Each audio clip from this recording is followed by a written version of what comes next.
శాస్త్రీయబద్ధంగా ఇక్కడ 97% జనాభాను గణన చేశారు. ఎవరి వాటా ఏందో మొత్తం కూడా కళ్ళ ముందు పెట్టారు. అవన్నీ చదవకుండా ఇష్టం వచ్చినట్టు అక్కడ ముస్లింలు ఎట్లా చేస్తారు బీసీపీలు అని చెప్పి వితండవాదం చేస్తారు. ఇది మంచిది కాదు. వాళ్ళు గుజరాత్ లో మిగతా 7 రాష్ట్రాల్లో ఏ విధంగా, ప్రతి రాష్ట్రంలో ఉన్నారు ఇట్లాంటి వాళ్ళు, బీసీ కమిషన్లు ఏ విధంగా చేర్చినాం అదే విధానాన్ని మనం చేర్చినాం. అంతే తప్ప ఎవ్వరికీ అన్యాయం జరగలేదు.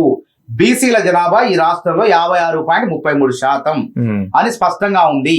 కాబట్టి అందుకే కోర్టులు కూడా వాళ్ళు వెళ్లేటువంటి శక్తి లేదు. ఎందుకంటే శాస్త్రీయ మా కాంగ్రెస్ పార్టీ కూడా మొన్న CWS లో రేవంత్ రెడ్డి గారిని అభినందించారు. రాహుల్ గాంధీ గారు, మల్లికార్జున ఖర్గే గారు, సోనియా గాంధీ గారు, ఇతర రాష్ట్ర సిద్ధరామయ్య గారిని, ఇతర రాష్ట్ర PCCని పిలిచి, ఎందుకంటే మీరు చేసినటువంటి కులగణన దేశానికి ఆదర్శం. కాబట్టి తెలంగాణ కాంగ్రెస్ చేసిన కులగండ మీరంతా ఆదర్శంగా తీసుకోవాలి భవిష్యత్తులో అని చెప్పి దిశానిర్దేశం చేశారు. అంత గొప్పగా చేసిన బీసీలకు మేలు చేయాలి చిత్తశుద్ధితో, ఏదో నోటితో మాట్లాడి నొసడితో ఎక్కిరిస్తున్నారు. వాళ్ళంతా పైకి బీసీలకు న్యాయం జరగాలంటున్నారు, మళ్ళీ నొసడితో ఎక్కిరిస్తున్నారు.